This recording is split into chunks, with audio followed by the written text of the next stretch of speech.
এই কালেমার হুঙ্কারেই ফেরাউন তছনছ হয়ে গেছে, এই কালেমার হুঙ্কারেই নমরুদরা তছনছ হয়ে গেছে, এই কালেমার হুঙ্কারেই আবু জাহেলের গোষ্ঠী সব ধ্বংস হয়ে গেছে, এই কালেমার হুঙ্কারেই বর্তমান দুনিয়ার যারা জালেম শক্তি তারাও তছনছ হয়ে যাবে।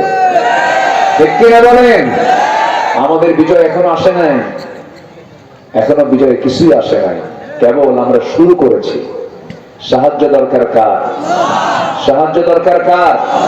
চাঁদাবাজি আছে না নাই? বলেন বলেন। সুদের কারবার আছে না নাই? জেনার কারবার আছে না নাই? মদের দোকান দিনাজপুরে আছে না নাই? কি হয়েছে? কিছুই হয়নি, এখন কিচ্ছু হয়নি। আমরা 53 বছর দেশ চালাতে দেখলাম আমাদের দেশের নেতাদের। কত বছর? 53 বছর। মহান রব্বে কারীমের শুকরিয়া যে আমরা একটি অনুকূল পরিবেশ আজকে পেয়েছি, যা 5 আগস্টের আগে আমরা এটা পাইনি। অন্যান্য সেক্টর আমরা বাদই দিলাম, শুধু যে ওয়াজ মাহফিল, হয়তো এই 5 আগস্ট না আসলে এই মাহফিলও হতো না। মানে চিরুনি অভিযান চলতো মাহফিলের উপরে।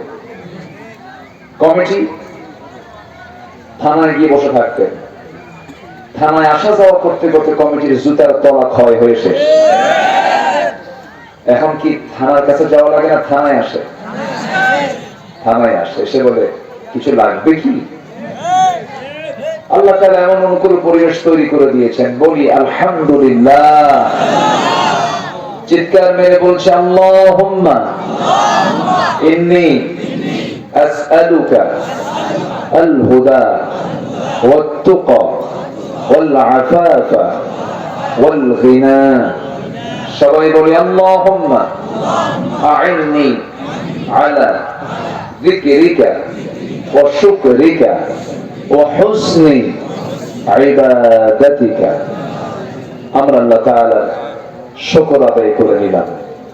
আজকের মাহফিলে আমি লক্ষ্য করে দেখছি মানুষ এখনো আসতেছে, আসলে টাইমটা কখন বুঝলাম না। আমার দেশে জুমার আজান হয় 12:30টায়, মুসল্লি কিছু হাজির হয় 1:29:29। আসলে এরকম কিছু আছে না? এটা কি সময়ের ব্যবহার? এটা না। যে জুমার দিন সবার আগে আসবে, আল্লাহ তাআলা তাকে একটা উট কুরবানির সওয়াব দিয়ে দেন। এটা আমার কথা না, কিন্তু হাদিস এসেছে। জুমার দিনে সবার আগে যে মসজিদে ঢুকবে তাকে যদি আল্লাহ তাআলা উট কুরবানির সওয়াব দেন, তাহলে আজকের মাহফিলে যিনি সবার আগে এসেছেন, সওয়াব কি কম হওয়ার কথা না বেশি হওয়ার কথা? বেশি হওয়ার কথা। কিন্তু দেখবেন যিনি সবার আগে এসেছেন তার কোনো অভিযোগ থাকবে না। কিছু লোক আছে সবার পরে আসবেন, ওয়াজ কিছু শুনবেন না, মোনাজাত শেষ করে কবে হুজুর কি ওয়াজ করলো কিছুই বুঝলাম না। কি আমার কথা কি বুঝতেছেন আপনারা? সম্মানিত ভাইরা, আমরা ভালো কাজে সবার আগে যাব, জোরে বলি ইনশাআল্লাহ। ভালো কাজে কি সবার আগে যাব। আল্লাহ রাব্বুল আলামিন বলেন তাআওয়ানু আলাল বিররি ওয়াত তাকওয়া ওয়া লা তাআওয়ানু আলাল ইসমি ওয়াল উদওয়ান। আরেক জায়গায় বলছেন ওয়াসারিউ ইলা মাগফিরাতিন মির রাব্বিকুম ওয়া জান্নাতিন আরদুহা আস-সামাওয়াতি ওয়াল আরদ উইদ্দাত লিল মুত্তাকিন। জোরে বলুন আল্লাহু আকবার। জান্নাতের দিকে দৌড়াও। জান্নাতের দিকে কি? দৌড়াও, অলসতা করো না। এটা জান্নাতের কাজ এগুলো। আমি যুবকদের প্রতি খুব খুশি হয়েছি, নাম দিয়েছে আলহামদুলিল্লাহ যুব সংঘ। না, আলহামদুলিল্লাহ, এত সুন্দর একটা নাম দিয়েছে। অনেক জায়গায় লেখা থেকে ইউনিট ক্লাব, কি এরপরে কি আরো কি কি নাম যেন দেয়। কিলাব, কালগুন মানে কুত্তা, কালগুন মানে কি? কুকুর, কালগুন মানে কুকুর, আর কিলাবন আমার কাছে এগুলোর নাম ভালো লাগে না। আমরা সুন্দর একটা নাম আমরা নির্বাচন করবো যে কোনো জায়গায়। মানুষের নামও ঠিক নাই।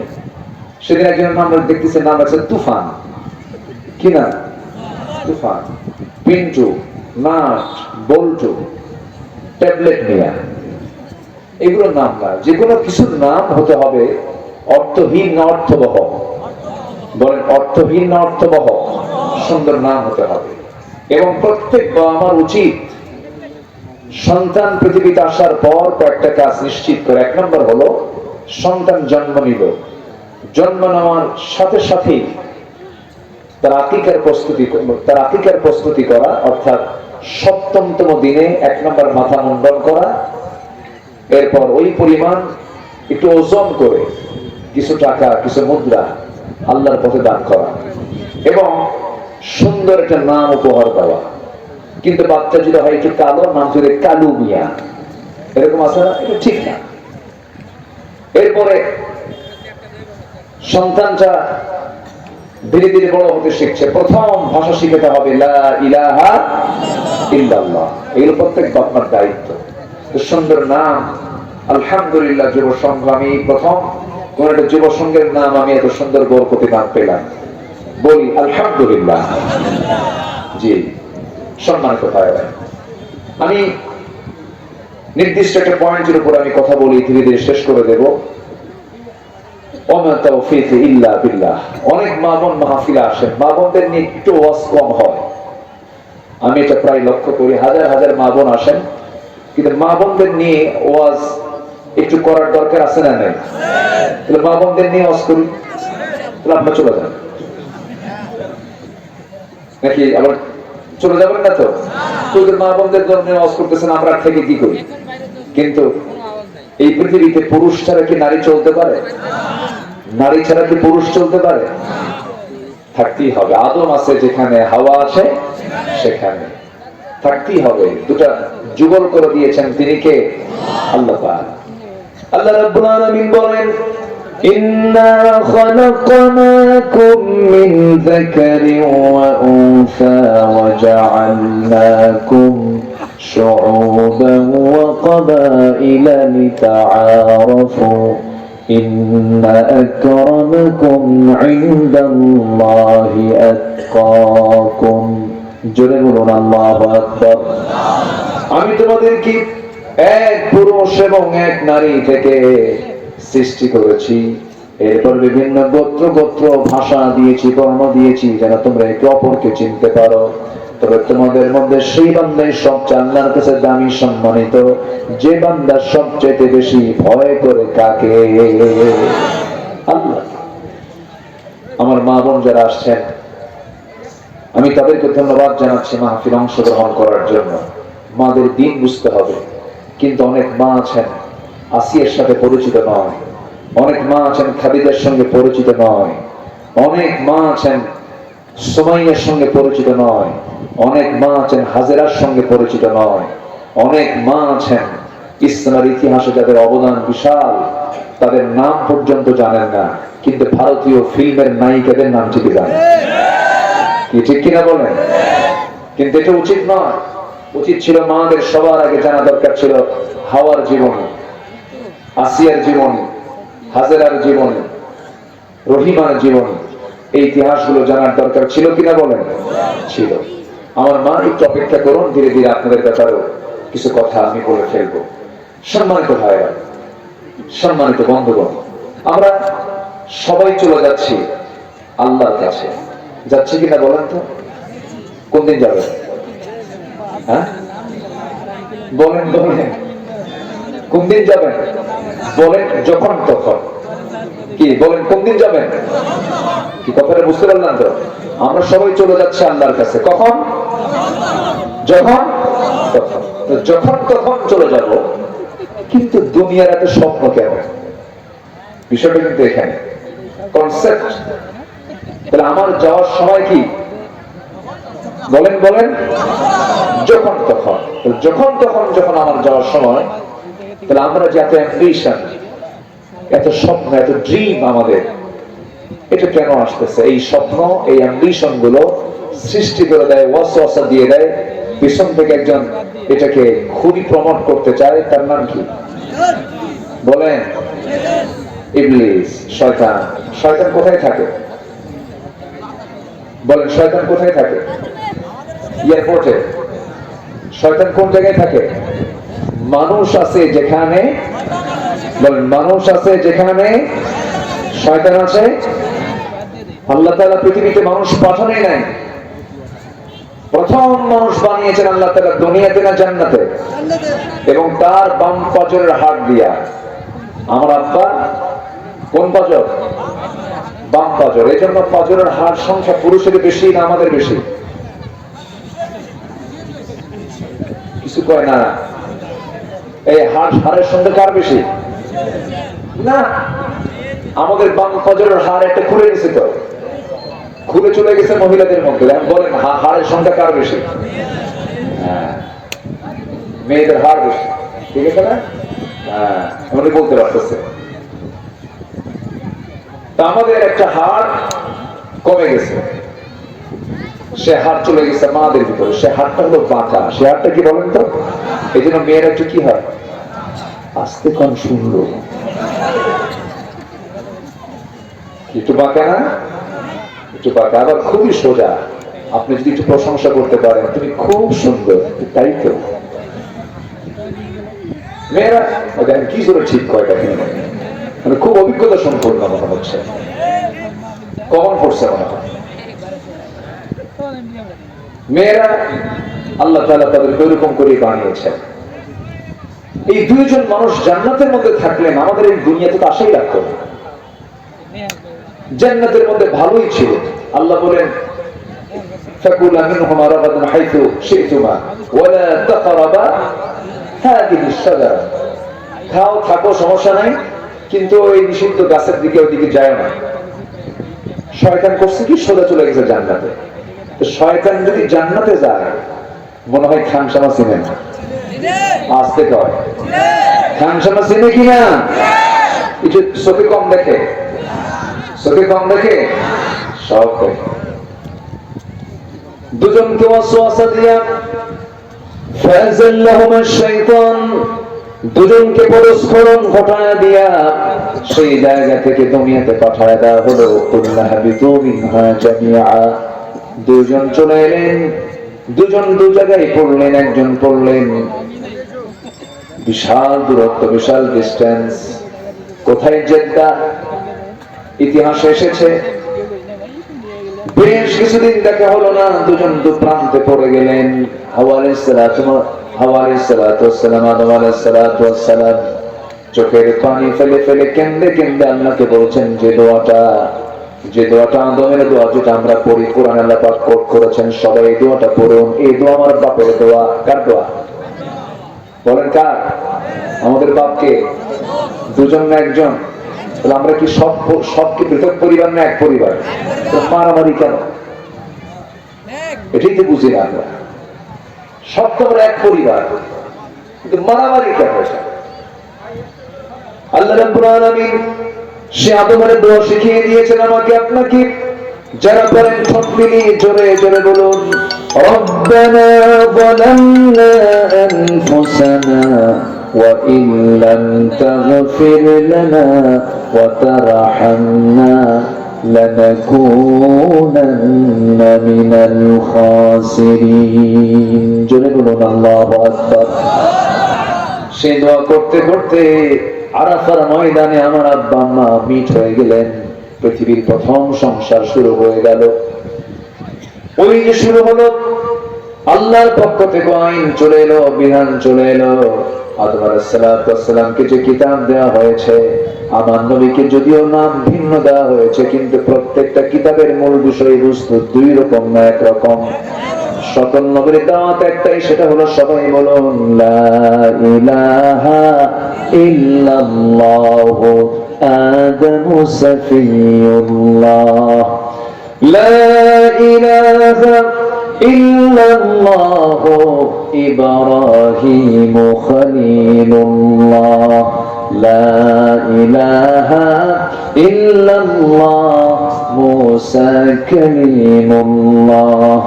লা ইলাহা ইল্লাল্লাহ ঈসা রূহুল্লাহ।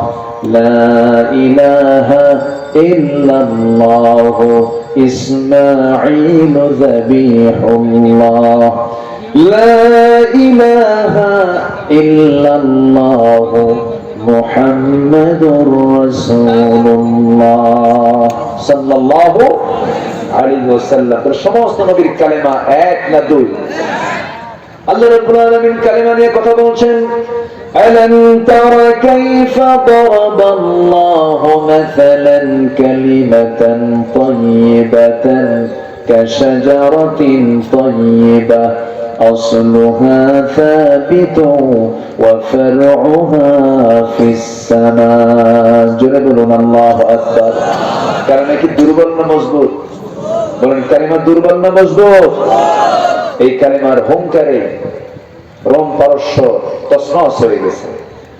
এই কালেমার হুঙ্কারে ফেরাউন তছনছ হয়ে গেছে। এই কালেমার হুঙ্কারে নমরুদরা তছনছ হয়ে গেছে। এই কালেমার হুঙ্কারে আবু জাহেলের গোষ্ঠী সব ধ্বংস হয়ে গেছে। এই কালেমার হুঙ্কারে বর্তমান দুনিয়ার যারা জালেম শক্তি তারাও তছনছ হয়ে যাবে। ঠিক কিনা বলেন?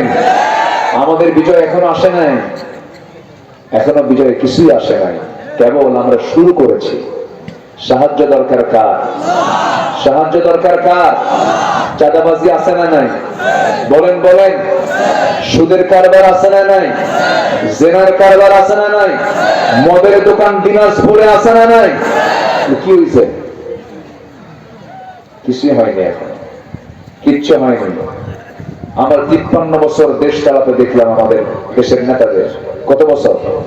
53 বছর দেশ চালাইছে কেন আপনারা জানেন না? কেউ চালাইছে 25 বছর, কেউ চালাইছে 16 বছর। বুঝতেছেন তো নাকি? কেউ চালাইছে 25 বছর, কেউ চালাইছে 16 বছর, কেউ চালাইছে 9 বছর। মাঝখান দিয়ে মঈনুদ্দিন ফখরুদ্দিনের কয়েক বছর। এই তো সবাই মুসলিম পরিবারের মুসলিম পরিচয় দান করেছিল, কিন্তু কেউ ইসলাম দিয়ে দেশ চালায় নাই। অতএব 53 বছর আমরা যা দেখেছি সব দেখা শেষ। আগামী দেশ আমরা দেখতে চাই কোরআনের দেশ। রাজি আছেন কারা কারা? হাত উঁচু করে দেখা।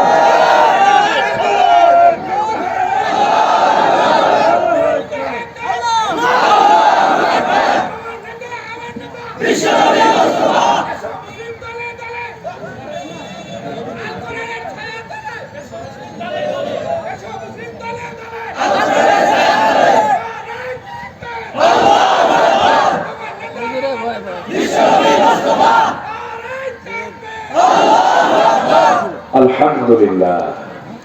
যিনি স্লোগান দিয়েছেন তিনি কিন্তু মুরব্বী মানুষ, বয়স্ক মানুষ। এখানে অনেক ইয়াং ছিল, যুবক ছিল, তাদেরকে একটু লজ্জা পেতে হলো। কিন্তু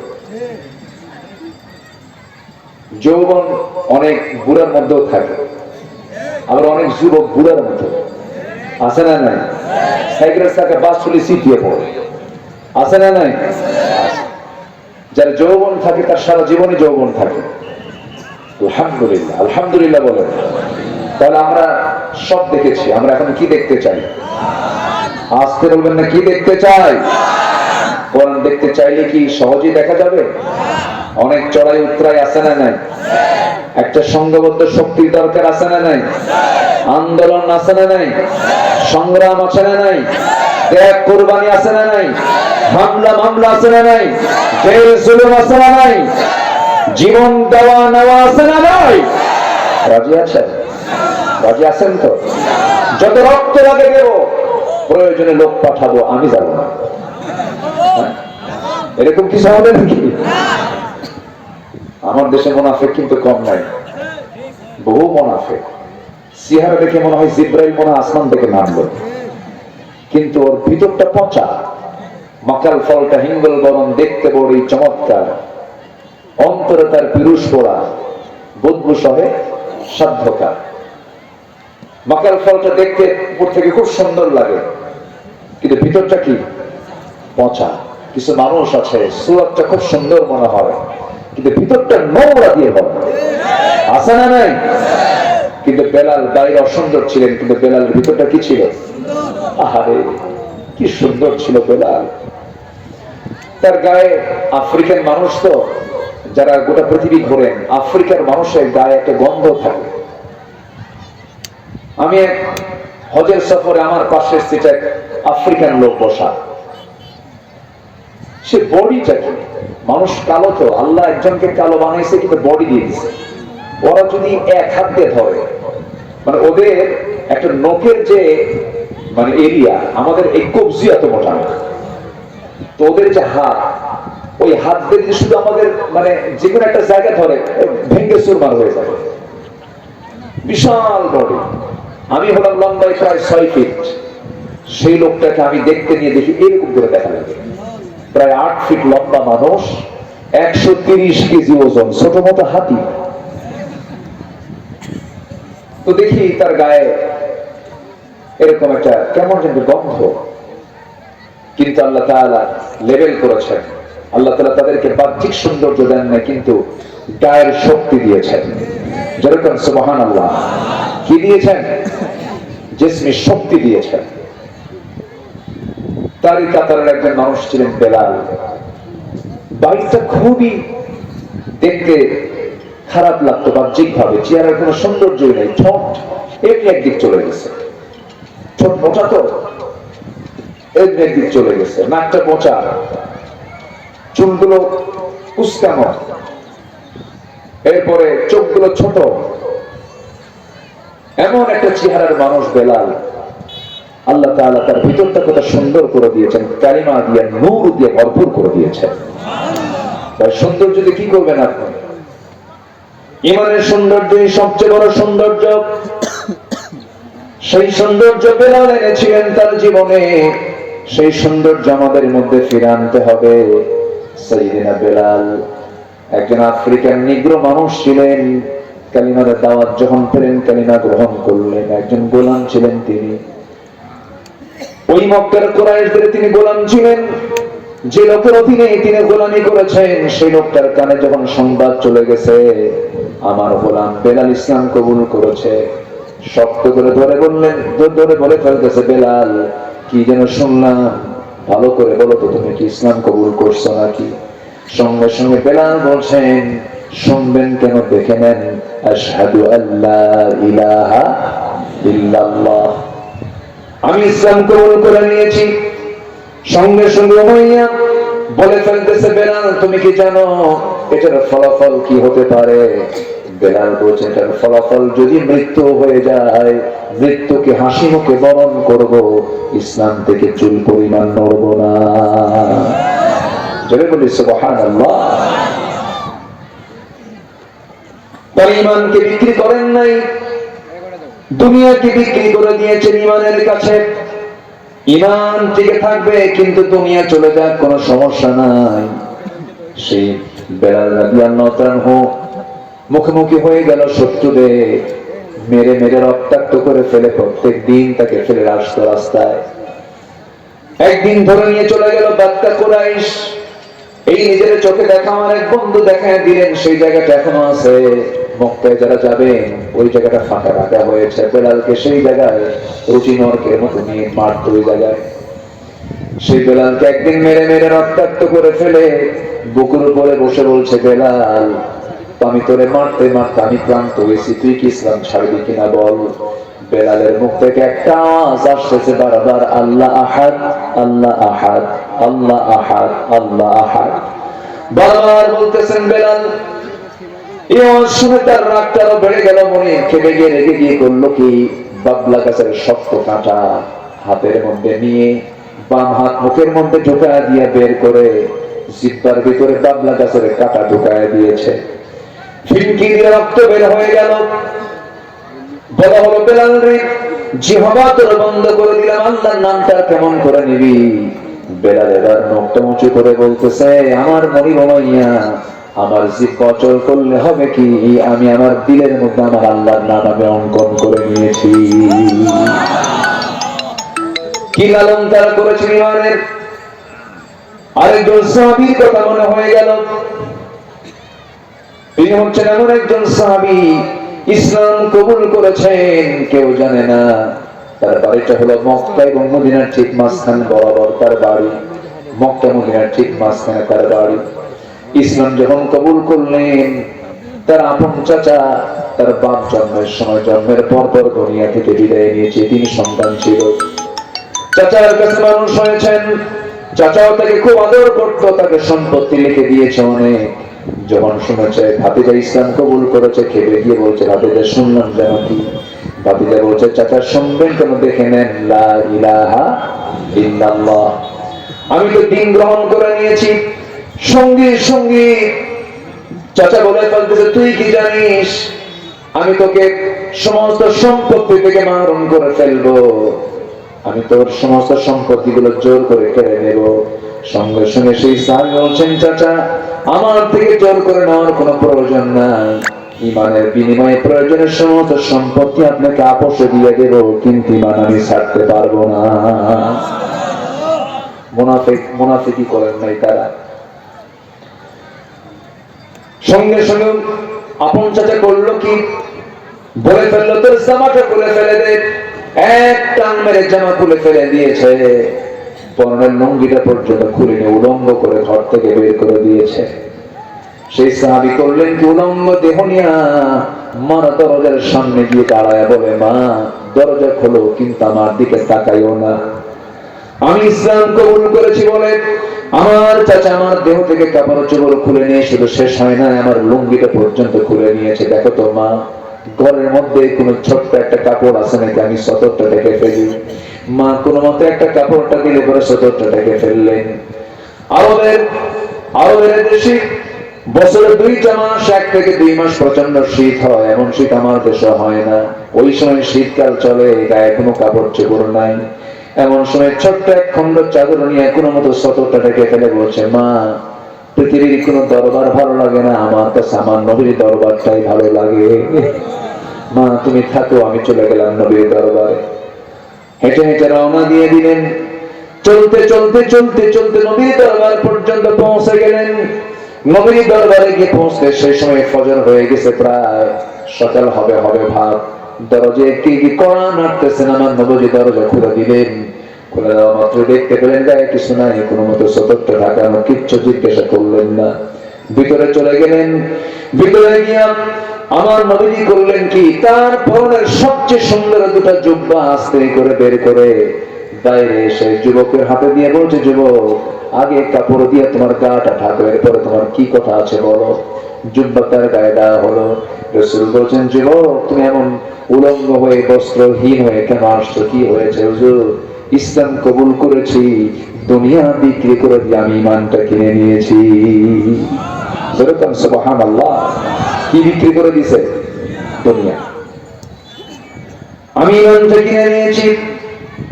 আমার রাসূল বললেন, ঠিক আছে, তোমার চাচা তোমাকে বস্ত্রহীন করেছে, আর আমি তোমাকে আমার জুব্বাটা তোমাকে দিয়ে দিলাম। তোমার জন্য দোয়া করি, আল্লাহ তোমাকে যেন দ্বীনের জন্য কবুল করে নেন। আর কাফের বেঈমানদের জন্য তোমার জন্য দোয়া করি, তোমার জান মাল কাফের বেঈমানদের জন্য যেন আল্লাহ তাআলা হারাম করে দেন।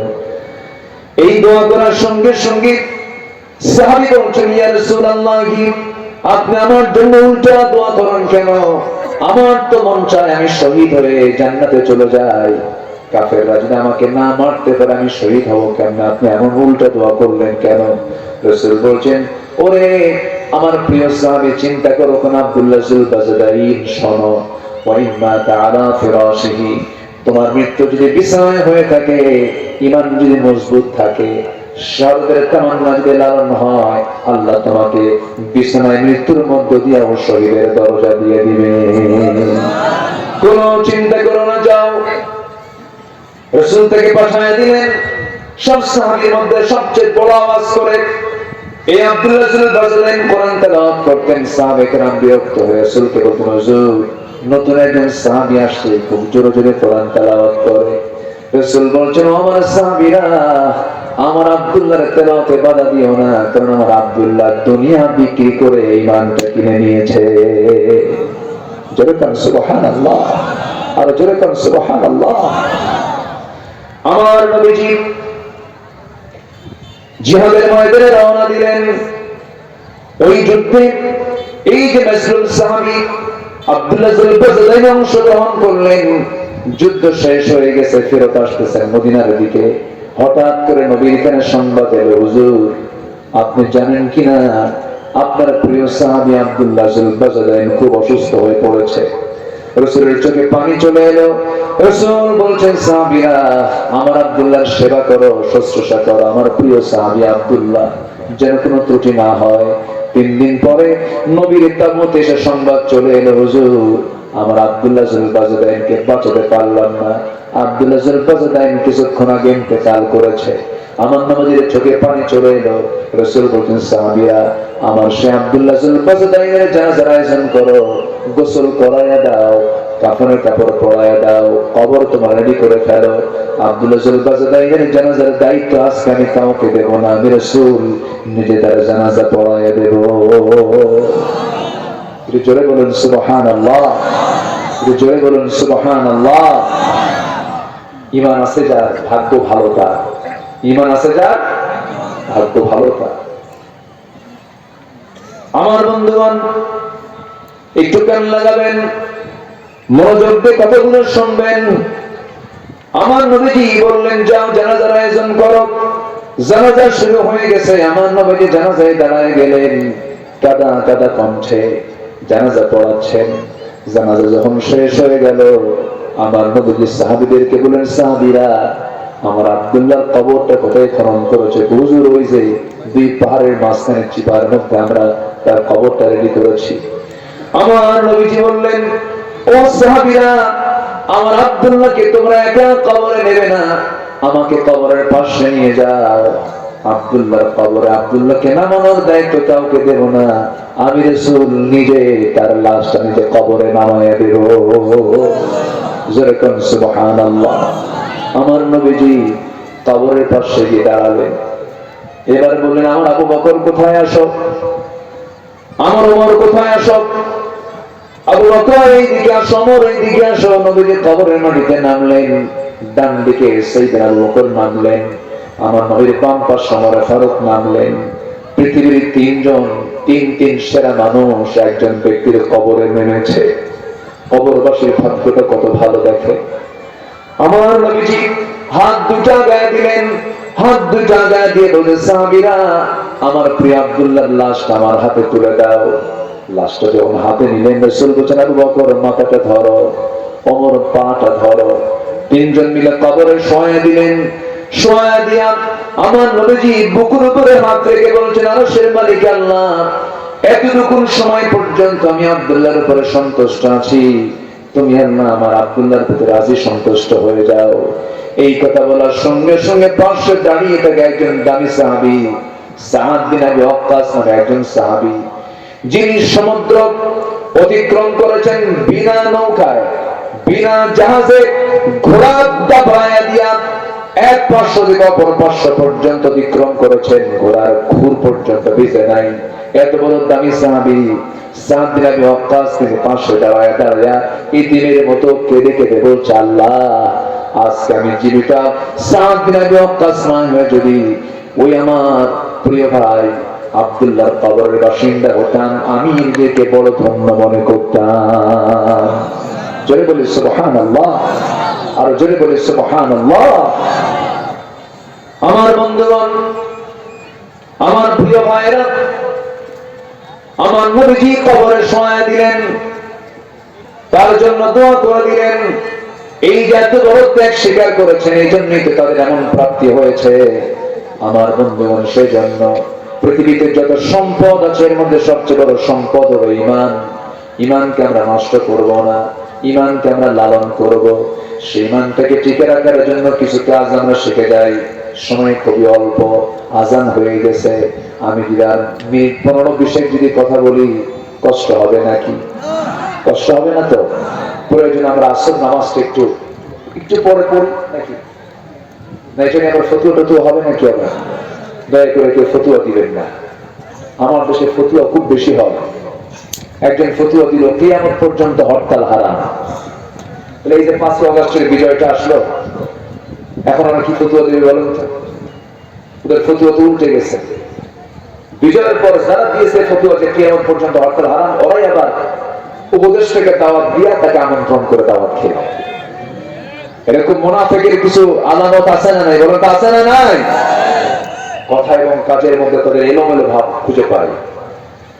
সম্মানিত ভাইয়েরা, আমরা একটা বিজয় পেয়েছি, এই বিজয়কে ধরে রাখতে হবে। আমাদের আসল বিজয় সেই দিন হবে যেদিন আমরা দেখতে পাবো এই সবুজ ভূখণ্ডে ব্রিটিশ ল কোর্ট থেকে সরে সেই জায়গায় কোরআনের ল চালু হয়ে গেছে। ঠিক কিনা বলেন? কোরআনকে আমরা শুধু কাগজের পাতায় হাফেজের মাথায় দেখতে চাই না, কোরআনকে আমরা দেখতে চাই সমাজের পাতায় পাতায়, কোর্টে, সচিবালয়ে, পার্লামেন্টে, গণভবনে, বঙ্গভবনে। ঠিক কিনা? আল্লাহ কবুল করুন, আল্লাহ কবুল করুন, আল্লাহ কবুল করুন। সম্মানিত ভাইয়েরা, কিন্তু আমাদের সবচেয়ে বড় বিষয় হলো আমরা তো ইমানটাকে টিকে রাখতে পারি না। মাত্র 10 টাকার কাছে ইমান বেঁচে ফেলি। আছে না নাই? বলেন তো আছে না নাই? 10 টাকার কাছে কি করে ফেলি? ইমান বিক্রি। ইউসবিহু মুমিনান ওয়া ইউমসি কাফিরান। এমন একটা সময় আসবে সকালবেলা ইমানদার ইমান থাকবে, বিকেলবেলা কাফের হয়ে যাবে। সেই দিন যেন আমরা এখন ফিল করছি, লক্ষ্য করছি। সম্মানিত ভাইরা, সেই ক্রান্তি লগ্নে আমরা, সেই সময় আমাদের সবচেয়ে বড় চ্যালেঞ্জ হলো আমাদের ইমানটাকে টিকে রাখতে হবে। এই উঠতেছে কেন? এই ছেলে বসো, কষ্ট পাইলা? তোমার দিয়ে সবাইকে থামাই দিলাম, একটু বসে। ওখানে কি বেচছে? ওটা কি বিক্রি করে? এই ধমক দিয়ে না, ওর ব্যবসা তো। আচ্ছা আপু, তুমি একটু দূরে থাকো, সব কাজ তো একসাথে হয় না, কেউ উঠবেন না। আমি জাস্ট একটা মেসেজ আপনাকে দিতে চাই। সবাইকে জান্নাত পেতে চান? আজ দেখুন, সবাইকে জান্নাত পেতে চান তো কারা কারা একটু হাত তুলে দেখেন তো। কেউ কি বাদ আছে বলেন তো? হাত নামান।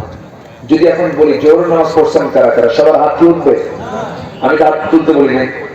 আপনার আরেকজনকে লজ্জায় দেবেন কেন? পড়ছেন পড়ছেন, আপনার মাঝখানে দেখাচ্ছেন নাকি? আমি হাত তুলতে বলবো না। জান্নাত কিন্তু আমরা সবাই পেতে চাই, সবাই হাত তুলেছি। কিন্তু আমি যদি বলি যারা জোহর নামাজ পড়েছেন কারা কারা, সবার হাত কি উঠবে? আমার দেশে মাহফিলের শ্রোতা বেশি নামাজি না বেনামাজি? আসতে পারে। নামাজি না বেনামাজি? বেনামাজি। যদি আল্লাহি, যদি আজকে যদি সবাই যে নামাজি শ্রোতা হতো, সবাই অধিকাংশ যদি নামাজি শ্রোতা হতো, আমি এক্ষুনি আলোচনা ব্রেক করে নামাজে দাঁড়িয়ে যেতাম, আবার আলোচনা শুরু করতাম। কিন্তু সেই পরিবেশ আমি পাবো না। কেন? নামাজ শুরু হওয়ার সঙ্গে সঙ্গেই কিছু মারবে দৌড়, এই মাহফিলের